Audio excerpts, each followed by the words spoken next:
নমস্কাৰ বন্ধু-বান্ধৱীসকল, সকলোকে স্বাগতম জনাইছোঁ মোৰ নতুন এটা ভিডিঅ'লৈ। আজি মই পাঁচআলি জামুগুৰি পাঁচআলি উচ্চ মাধ্যমিক বিদ্যালয়লৈ আহি আছোঁ। ইয়াত আমাৰ কমিউনিটি কেম্প পৰিছে।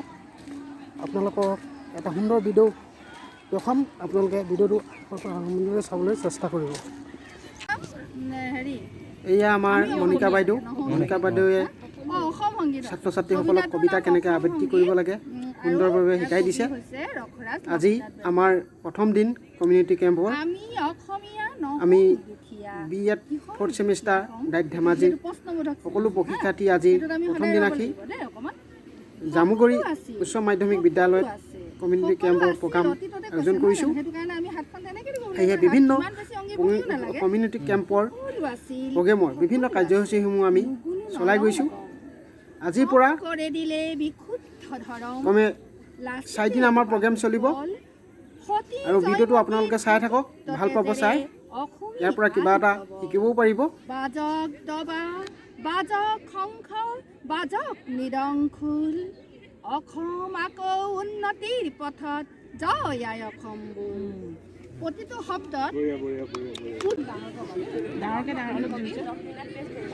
আমি অসমীয়া নহওঁ দুখীয়া, কিহৰ দুখীয়া হ'ম? সকলো আছিল নুবুজি নলগম। শংকৰে কৃতিৰ বিহুত ধৰম লাচিতে বাহুবল, সতী জয়মতীৰ সতীত্বতে যে অসমীয়াই প্ৰবল। বাজক দবা বাজক শংখ বাজক মৃদংখুল, অসম আকৌ উন্নতিৰ পথত জয় আই অসম। Thank you.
কাৰ্যসূচীত আমাৰ আছিলে শ্ৰমদান। গতিকে শ্ৰমদান কাৰ্যসূচীত আমি আমাৰ ডায়েটৰ 50জন আমাৰ ট্ৰেইনীয়ে মুঠতে 10জনকৈ 5টা গ্ৰুপত বিভক্ত হৈ আমি বিভিন্ন ধৰণৰ শ্ৰম আমি কৰি আছোঁ। আৰু কিছুমানে গছপুলি ৰোপণ কৰিছে, কিছুমানে জেওৰা বনাইছে আৰু কিছুমানে ডাষ্টবিন তৈয়াৰ কৰিছে। আমি এনেকৈ মানে কি কৰিছোঁ, ঝাৰু লৈ আৰু চাফা চিকুণ কৰিছোঁ, কটা মানে হাবি বনবিলাক চাফা চিকুণ কৰি দিছোঁ বিদ্যালয়ৰ গোটেই চৌপাশটো। গতিকে আমি এনেকৈ কামবিলাক কৰি আছোঁ আৰু সকলোৰে সহায় সহযোগটো মানে আমি যেনেধৰণে ভাবিছোঁ তেনেধৰণে হৈছে। ধন্যবাদ। Thank you sir.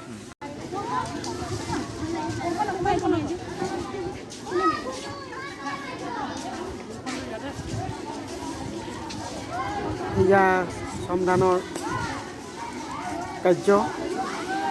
এই শ্ৰমদানৰ কাৰ্যসূচীত আমাৰ শিক্ষাৰ্থীসকলে বিভিন্ন ধৰণৰ কাৰ্য কৰিছে বিদ্যালয়ত। আমি বিদ্যালয়ৰ ফ্ৰণ্ট চাফ চিকুণ কৰিছোঁ সকলোৱে।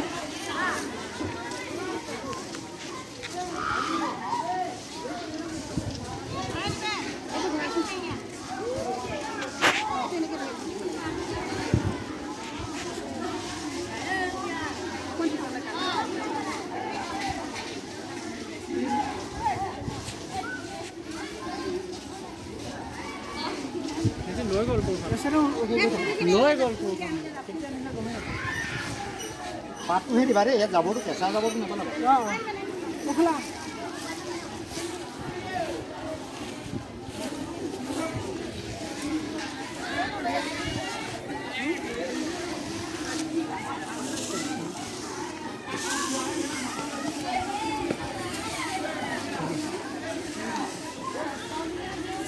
চাহ উঠাই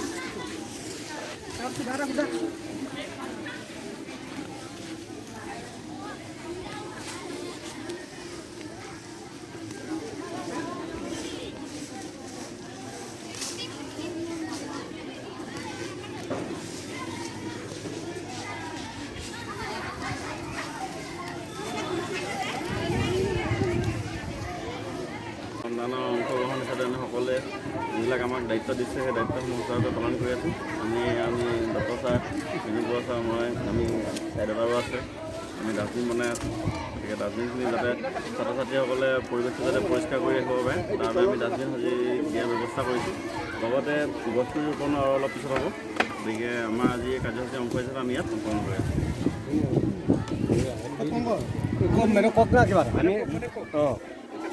এই ডাষ্টবিনৰ জৰিয়তে কি হ'ব? এয়া ডাষ্টবিনত আমি য'তে ত'তে জাবৰ পেলোৱাতকৈ আমি ডাষ্টবিনত পেলালে আমাৰ মানে কি হ'ব, পৰিৱেশটো প্ৰদূষণ ৰোধ হ'ব। ধৰক চাফ চিকুণতাৰ ওপৰত আমি মানে সজাগতা এটা আনিব পৰা হ'ব। সকলোৱে ডাষ্টবিন ব্যৱহাৰ কৰিব লাগে। ইউজ মি এইকাৰণে আমি তাৰে এটা আদৰ্শ আমি দেখুৱাবলৈ গৈ আছোঁ যে বিদ্যালয়খনৰ ছাত্ৰ ছাত্ৰীসকলে আমাক অনুকৰণ কৰক। নিশ্চয় নিশ্চয় ছাৰ।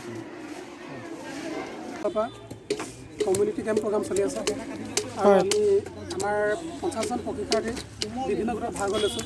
তাৰে কোনোবাই আমি জেওৰা কাম হাতত লৈছোঁ, কোনোবাই চাফাই অভিযান লৈছে, কোনোবাই বেঞ্চ ডেস্ক মেৰামতি কাম কৰিছে আৰু কোনোবাই সৌন্দৰ্য বৰ্ধনৰ কাম কৰিছে। আমি জেওৰা ভেটা কাম কৰিছে, গছপুলি ৰোপণ কৰিম। গছপুলি ৰোপণ কৰাৰ পাছতে মেৰামতি কমপ্লিট হোৱাৰ পাছত তাৰপিছত আৰু বাকী গ্ৰুপসকলৰ যিবিলাক কাম পাছ কৰিছে সেই কামখিনিত আমি সহযোগিতা কৰি আগবঢ়াই দিম। আৰু আমাৰ আজি তৃতীয় দিন জামুগুৰি পাঠশালী হাইস্কুলত। আজি আমাৰ তৃতীয় দিন। যোৱা দিনত আমি বিভিন্ন খেল ধেমালি, সাংস্কৃতিক প্ৰতিযোগিতা, তাৰপিছতে আৰ্ট এণ্ড ক্ৰাফ্ট, এনেকুৱা কবিতা আবৃত্তি, সাহিত্য বিভাগৰ বিভিন্ন প্ৰতিযোগিতাসমূহ আমি তেওঁলোকক প্ৰশিক্ষণ দিয়াৰ পিছত আমি প্ৰতিযোগিতা আয়োজন কৰিলোঁ। আৰু তেওঁলোকে যথেষ্ট ছাত্ৰ ছাত্ৰীসকলে এই অনুষ্ঠানত ভাগ ল'বলৈ বা উৎসাহিত হৈছে আৰু তেওঁলোকে যথেষ্টখিনি কথা শিকিব পাৰিছে। গতিকে সেইটোতে আমি ডায়েটৰ প্ৰশিক্ষকসকলৰ ফালৰ পৰা আমি এটা আনন্দ লাভ কৰিছোঁ যে আমি জামুগুৰি লাগি আছে। আজি আমাৰ তৃতীয় দিনীয়া সেই কাৰ্যসূচী নহয়, তৃতীয় দিনৰ কাৰ্যসূচী। প্ৰমোদ ছাৰ কওকচোন। তৃতীয় দিনীয়া সেই কাৰ্যসূচী কেনেকুৱা চলিছে? আমি জোৰদাৰ লাগি আছোঁ। হয়, আমি ডায়েটৰ চতুৰ্থ ছাত্ৰ ছাত্ৰীসকলে কিবা এটা কৰি দেখাই যাম বুলি ভাবিছোঁ ইয়াত। সেইটো কাৰণে আমি সকলোৱে লাগি আছে। নিশ্চয় নিশ্চয়। আমাৰ ইন্দ্ৰ ছাৰ কমিউনিটি ছাৰ্ভে আজি তৃতীয় দিন।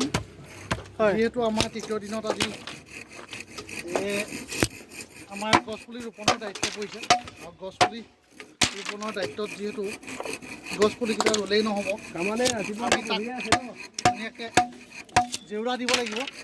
এই জেওৰা দিয়া কামত আমি সকলোৱে ব্যস্ত আছোঁ আৰু আশা ৰাখিছোঁ এই গছপুলিকেইটা আমি দায়িত্বৰ পৰা গুচি যোৱাৰ পিছতো ভৱিষ্যতে আকৌ দেখিবলৈ পাওঁ।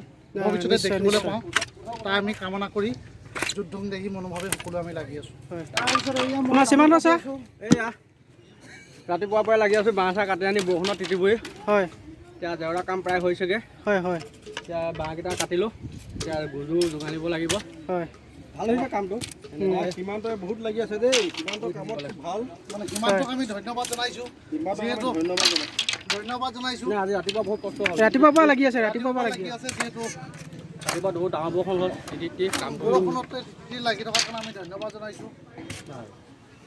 ধন্যবাদ।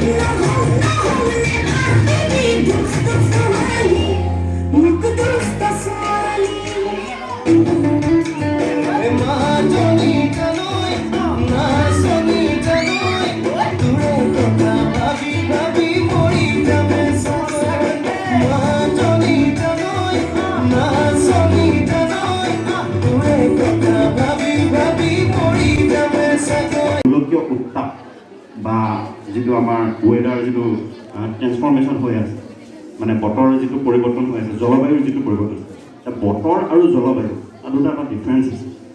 বতৰ বুলি ক'লে কি বুজা যায় যে 24 ঘণ্টা কালমলৈ যিটো আজি ৰ'দ দিলে কাইলৈ কি দিব বৰষুণ দিলে সেই যিটো পৰিৱৰ্তন 24 ঘণ্টাৰ যিটো অৱস্থা সেই অৱস্থাটোক কোৱা হয় বতৰ আৰু এটা দীঘলীয়া সময় ধৰি লোৱা 30 বছৰ 35 বছৰ সাধাৰণতে যিটো চাইণ্টিফিকেলি 35 years 35 yearsৰ যিটো বতৰৰ যিটো গড় অৱস্থা সেই অৱস্থাটোক কোৱা হয় জলবায়ু আজি বিগত 2 দশক ধৰি যিটো জলবায়ু সেই জলবায়ুটো ব্যাপক ৰূপত পৰিৱৰ্তন হোৱা আমি দেখিবলৈ পাইছোঁ যিটো কাৰণে খুব গৰম তোমালোকে অনুভৱ কৰিছে আগতে যেনেকুৱা ধৰণৰ বতৰ আছিলে তাৰ তুলনাত আজিকালি যিটো গৰমৰ যিটো উত্তাপ বহুত গৰম লাগে